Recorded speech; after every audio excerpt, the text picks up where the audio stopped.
Welcome to Voices of the New Era, and I am super excited about the guest that we have today.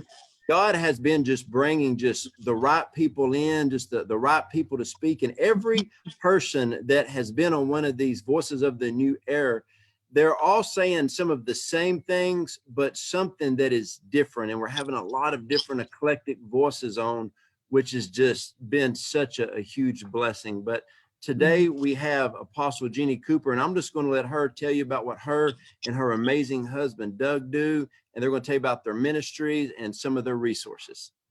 Hi, well, Apostle Joe, thanks for having me. I've been listening. It's been awesome, and I'm so thankful to be on. So just thank you for that. And I just am so thrilled to what God's doing. And with Doug and I here at Cushing, we're in Cushing, Oklahoma. We're in the middle of the state of Oklahoma.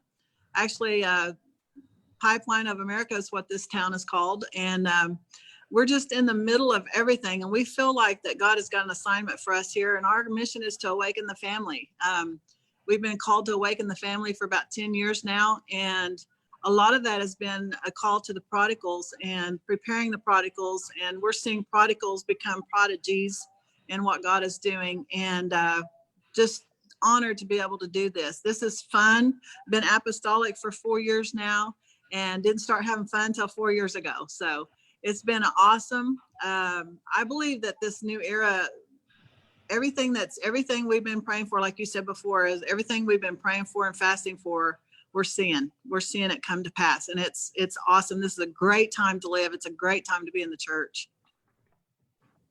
Yes, it is. And I've gone up there and ministered numerous times, and Apostle Jeannie's came to Texarkana and ministered here, and her husband, Doug, can hug the sin right out of you.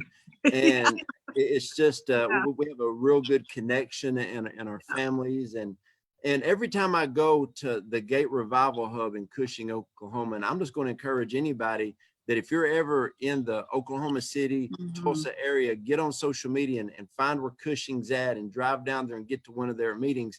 They are real, they're authentic, they are full of the Holy Spirit moving forward in revival and awakening. So, yes, Apostle Jeannie, I'm just going to ask you a few questions about, moving into the new era. In fact, I told somebody the other day, there was an old country song way before my time. It was, I was country before country was cool. I feel like I was all about the kingdom, apostolic and prophetic before that was cool. And it's not that, something's cool and something's not, but we are moving into a new era where that Ephesians 2:20 church is being manifested, and the kingdom of God is being manifested in a strong way. So what are you really sensing from the Lord, feeling from the Lord, and how do you see the church of America and the nations of the world shifting and changing in this hour?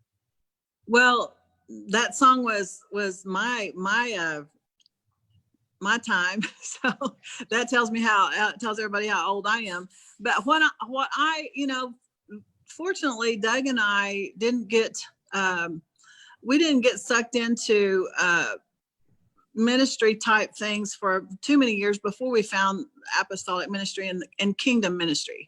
And there's such a difference between church ministry and kingdom ministry. And I believe what I'm hearing the Lord say is that this season of the new era is basically just everything that's already been pulled out of heaven is going to start walking the earth. That's what I'm hearing the Lord say. Everything that we have pulled down in prayer, everything that we've fasted for, everything that we've been looking for, we've been prophesying, everything that we've released in faith, it's going to be manifesting on the earth. And the new era is just, this is what the Lord told me. He said, revival in the new era is just every eye and every ear on Jesus. That's what it's about. It's not going and trying to, I'm wondering if someone is devoted to the Lord, but it's going to be an all-out stampede of devoted people to the Lord. And I truly believe that every prayer closet is going to be full of prayer. I believe every person's going to be carrying the fire of God. There's going to be healings at Walmart. The stuff we've been talking about and for years is here. And so we need to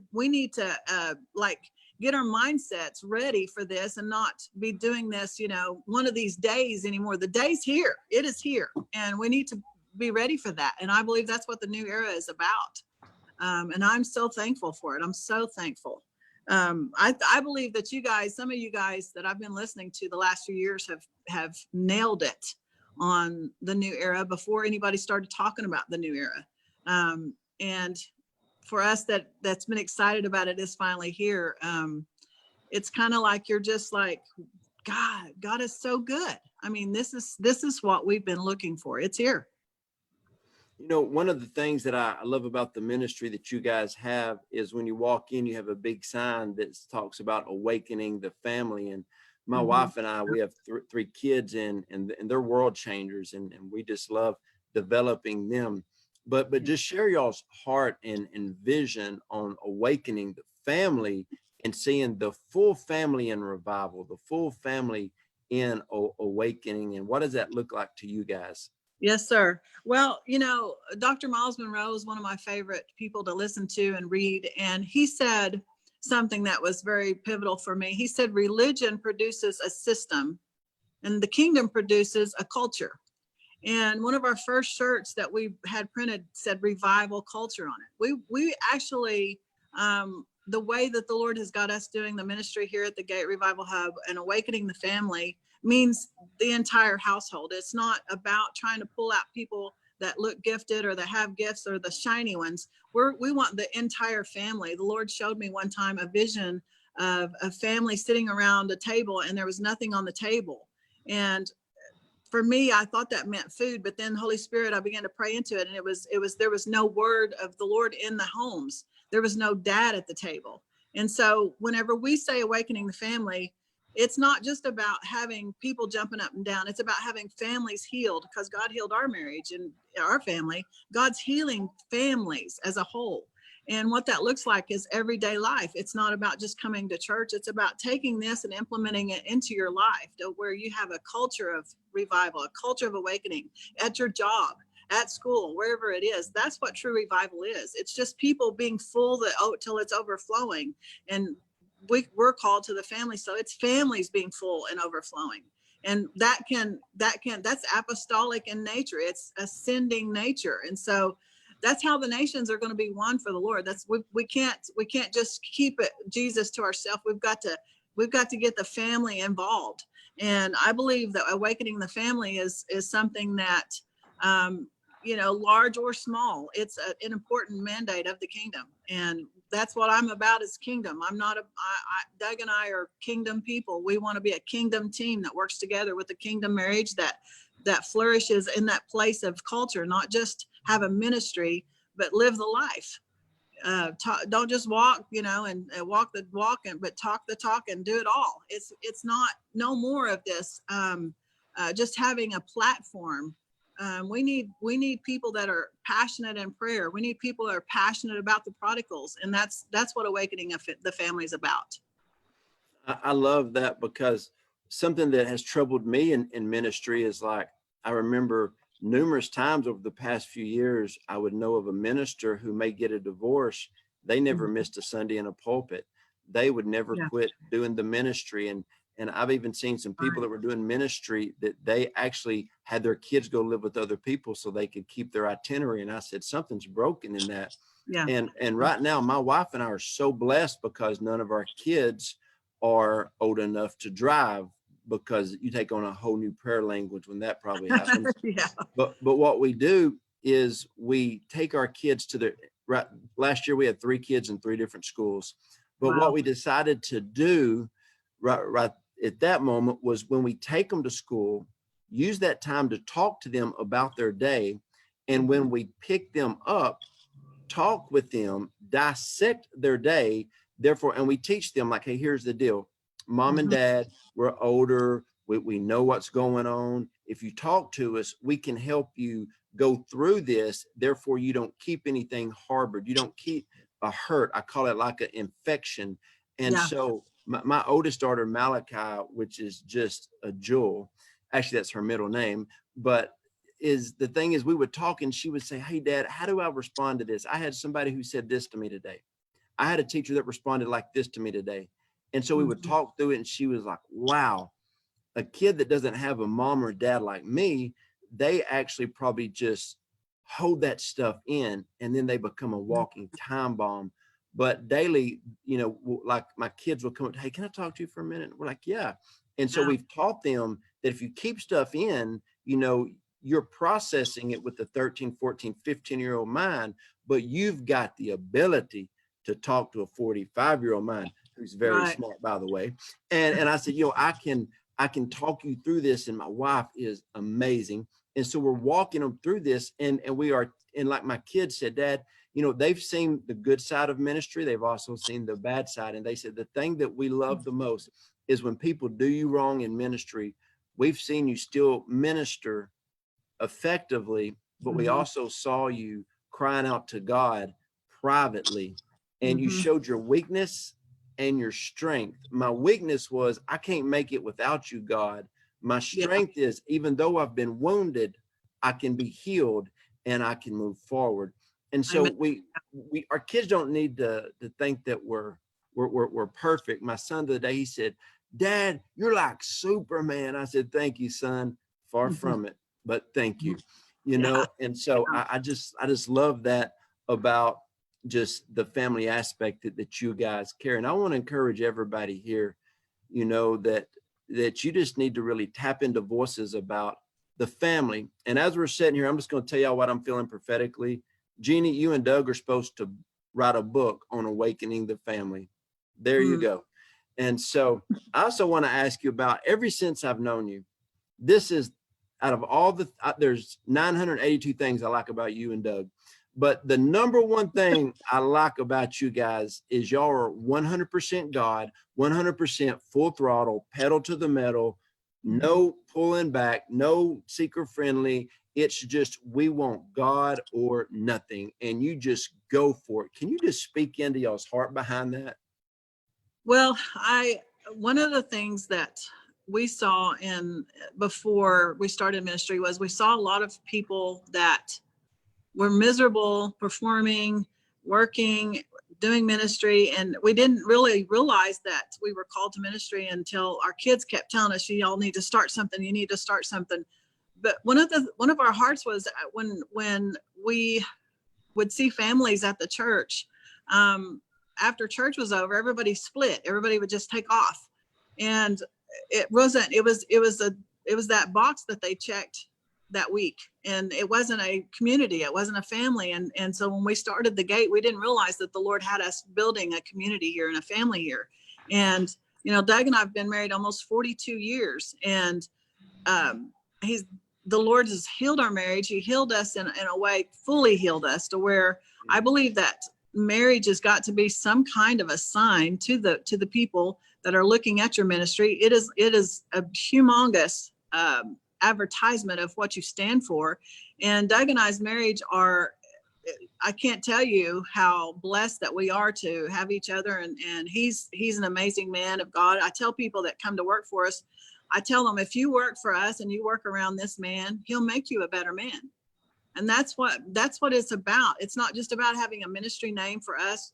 We don't even hardly have any advertising with our ministry name on it. It's about the life that we live, and we just live the life. You don't have to try real hard to be real. When you're real, you're real. You just live the life. And so we just do what we do, and we have people join our life. And I think with awakening the family is that we've become so accustomed to dysfunction of what everybody thinks is dysfunctional is normal. And that's not what God called us for. He called us to be a light. And I think that our marriages and our families can be a huge light. You talking about your kids always inspires me to keep teaching our people. I teach our people that our children are the saucers of our life.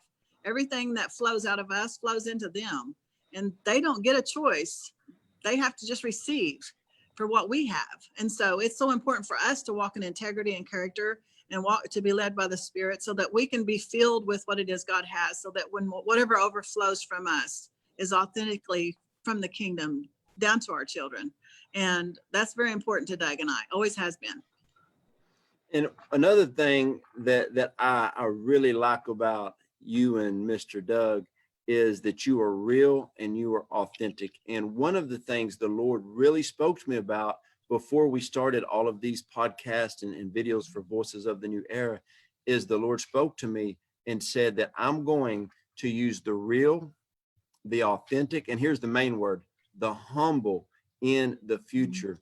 So I know that that's very important to you guys as well. I think that's why we run so close together. Yeah. And another reason is because we have revival communities and we understand the power of that. But I want you to speak into that and get your mindset on just the realness and just how you guys are drawn to people that are real and people that are authentic.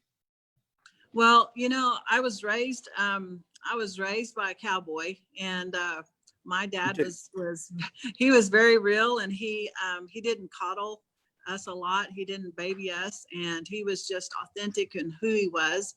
And we had to learn to work, and we had to learn to that our handshake meant something, our word meant something, and that was the kind of a foundation for me to be that type of a person.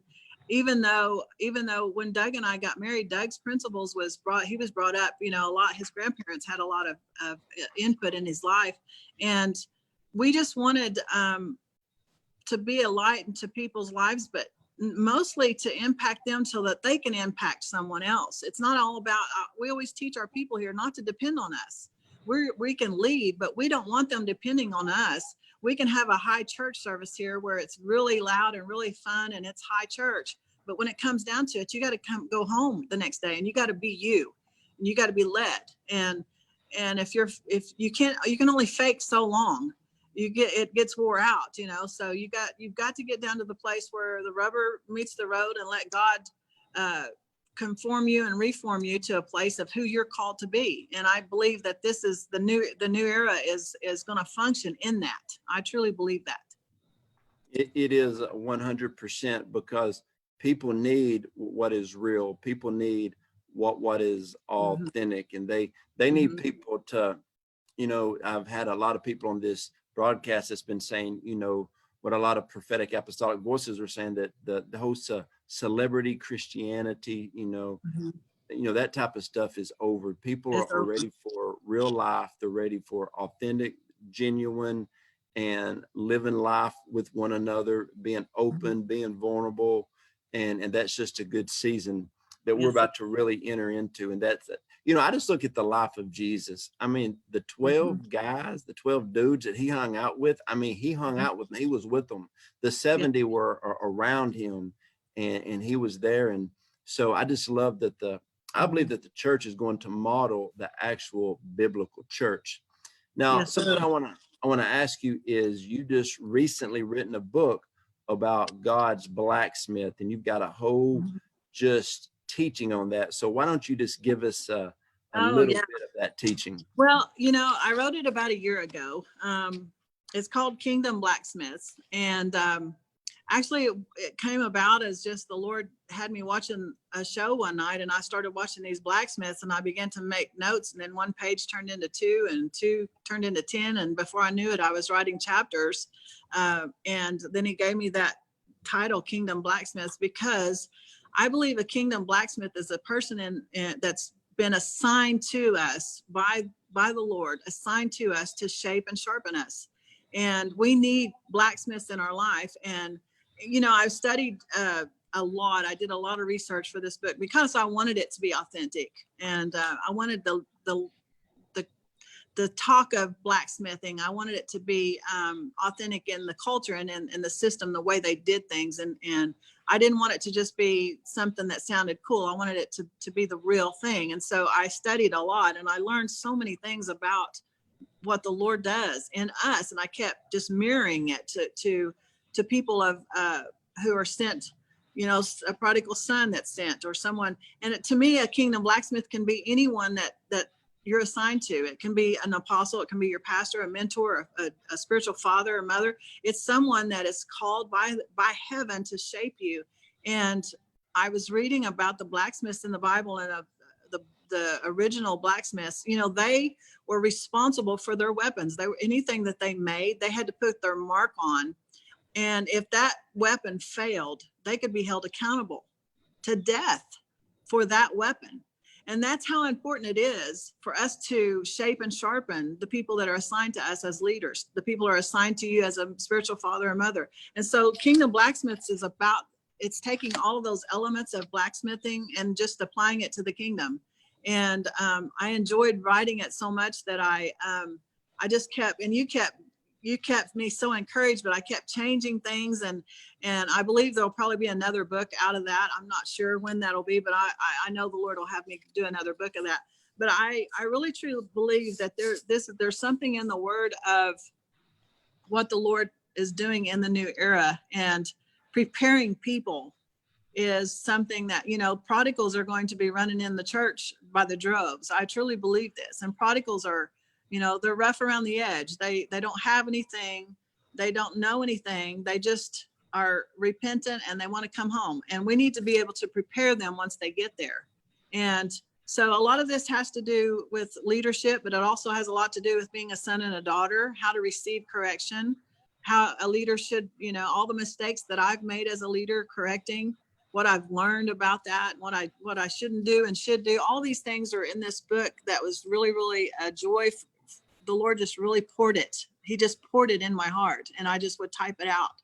And so I'm very proud of the fact that we're in a generation right now that we get to live in, the new era. We get to live in this season to prepare the prodigals and see them go from prodigal to prodigies right before our eyes. I truly am thankful to live in this time. So if you really like something that's I wrote it real practical. I wrote it in terms of blacksmithing, but I taught through the book what these terms meant, so that you're not reading something you don't understand. So it's just really, really close to my heart. I believe we're called to stand in the forge, to see these people come to the Lord, to see them come into our life. And when they leave, they're going to be better. And that's what a kingdom blacksmith does. Yes. And I've heard a lot of people prophesy over the past 2 or 3 months that the prodigals are going to come in, and even people in the church, they're going to do in 90 days what it took some people 10, Yes. 15, 20 years. And I saw Yes. one of my prodigal sons the other day, and I said, man, how's it going? He said, man, things are going great in life if you look at it in the natural, but I'm called to run beside you. I'm called to preach. I'm called to do all this. And I said, man, when you come back in the church, you're not going to sit back for a year. I'm not going to punish you for running away for, a few years. And I said, you're going to come back in, get cleaned up in a week or two, and we're going to run. He said, I know that's what I'm been a little hesitant about coming back, because he said, Lord's already told me that when I come back in, I'm going to be like just a piece of the puzzle. You're just snapped in all of a sudden. And a lot of prodigals know that. They know that God's already been dealing with them, and they realize that as soon as they get in, they're going to be workers in the kingdom. They're going to be workers in ministry. Exactly. Yes. And also another thing, there's going to be a lot of people that grab prophetic words. They're going to be entrepreneuring things, and we're going to be called to run alongside them and help them steward those prophetic words. Amen. So, in our closing thoughts, I know you got something else burning inside that you got to tell everybody.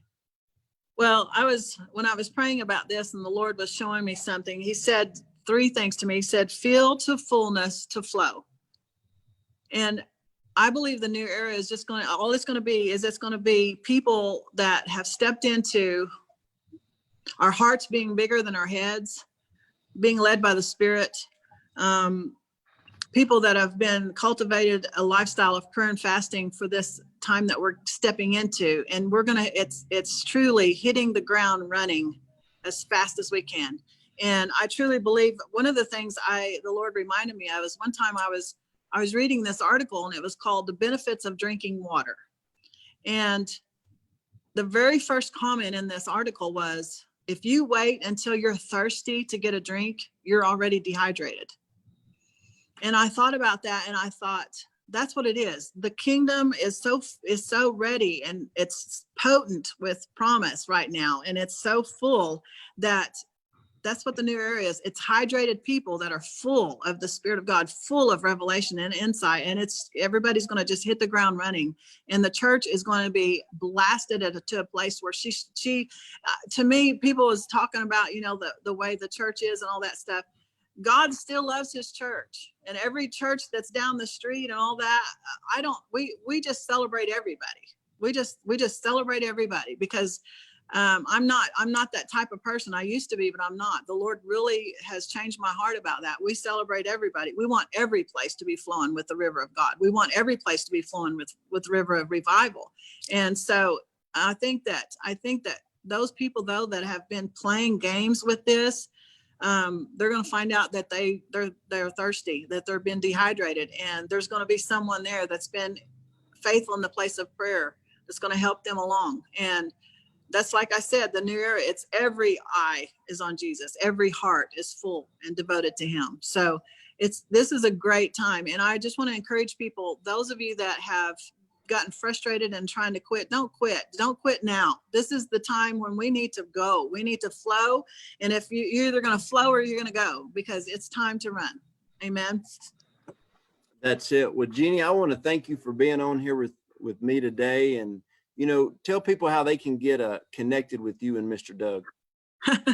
Well, it's kind of a joke because you're the one that's always encouraged me to put ourselves out there and encouraged us to be a voice. And so you've impacted us so much in that. I do have a ministry, JeannieCooperMinistries.com. You can find the Gate on Facebook under the Gate Revival Hub, and that's in Cushing, Oklahoma. Everything else will be there. I have a lot of private pages that are just to sons and daughters that we pour into, but we do everything on the Gate Revival Hub page. So find us there. Request me on Facebook. I love to connect with people. I love alignment. I believe this is a time to find your people, and let's go do this. Very good. Well, thanks everybody for being a part of this. We love y'all, and we'll talk to y'all later.